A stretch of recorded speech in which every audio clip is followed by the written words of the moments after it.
2024 সালে গেল রমজানে আমরা সোনারগাঁও হোটেলে ছোট্ট একটা আয়োজন করেছিলাম।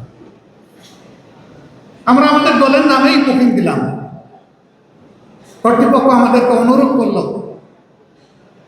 দেশের পরিবেশ পরিস্থিতির কারণে আপনাদের কাছে আমাদের একটু দুঃখ প্রকাশ করতে হচ্ছে। আমরা বললাম, কি সেই দুঃখ প্রকাশ? তারা বললেন, মেহরবানি করে আপনারা কোনো ব্যানার দিবেন না। আমরা বললাম, ঠিক আছে, আমরাই আমাদের ব্যানার আমরা দিব না। বললো, তাইলে আর কোনো অসুবিধা নেই। আমাদের ইফতার মাহফিল শুরু হওয়ার 3 ঘন্টা আগে পুলিশ পাঠিয়ে দিয়ে বলা হলো, আপনারা ইফতার মাহফিল করতে পারবেন না। আমি তখন আমার বাসা থেকে সোনারগাঁও হোটেলে যাওয়ার পথে আমার সহকর্মীরা জিজ্ঞেস করলেন, কি করব? আমি বললাম, আমাদের যারা দাওয়াত পেয়েছিলেন তারা কি এসে গেছেন? বলে যে হ্যাঁ, তারা অনেকেই এসে গেছে। আমি বললাম যে তাদেরকে বলে দিন আমাদের মেহমানরা এসে গেছেন, পারলে তোমরা বের করে দাও, আমরা কাউকে এখান থেকে বিদায় দিতে পারবো না এবং আমি আসছি। আল্লাহ যেন সেই পর্যন্ত আমাকে হায়াত দেন আর আপনারা অপেক্ষা করেন। আমি যাওয়ার পরে জিজ্ঞেস করলাম, আমাদের অপরাধ কি? বলে যে স্যার, আপনাদের কোনো অপরাধের বয়ান আমরা দিতে পারবো না, আমরা প্রচণ্ড চাপে আছি।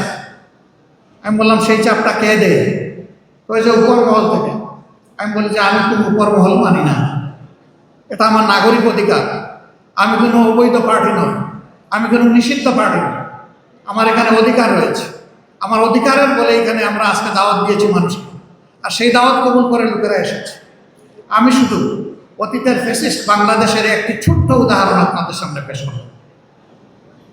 এই ছিল আমাদের বাংলাদেশ। আমরা 13.5 বছর আমাদের কেন্দ্রীয় কার্যালয় সহ আমাদের সারা দেশে শত শত কার্যালয়ের একটাও আমরা খুলে কাজ করতে পারিনি। সবগুলো কার্যালয় আমাদের বন্ধ রাখা হয়েছিল। আপনারা জানেন, এক এক করে আমাদের 5 জন শীর্ষ দায়িত্বশীলকে, তৎকালীন আমিরে জামাত সহ, অত্যন্ত নির্মমভাবে পাশবিক কায়দায় মিথ্যা অভিযোগে তাদেরকে বিচারিক হত্যার মুখোমুখি করে ফাঁসিতে ঝুলানো হয়েছে। আরো 6 জনকে জেলের ভিতরে মৃত্যুর দিকে ঠেলে দেওয়া হয়েছে। আর একজন মৃত্যু যন্ত্রণা কাঁধে নিয়ে, ঘাড়ে নিয়ে, বুকে নিয়ে তিনি এখনো বেঁচে আছেন।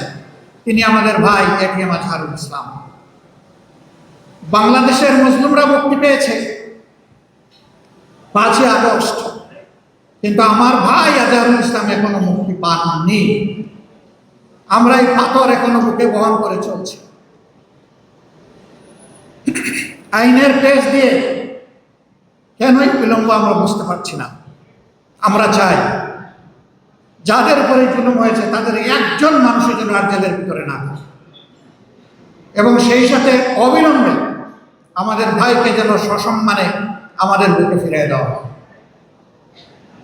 সম্মানিত ভাইয়েরা, শুধু 11 জন দায়িত্বশীল নেতা নন, শত শত কর্মী নির্মমভাবে তাদেরকে হত্যা করা হয়েছে।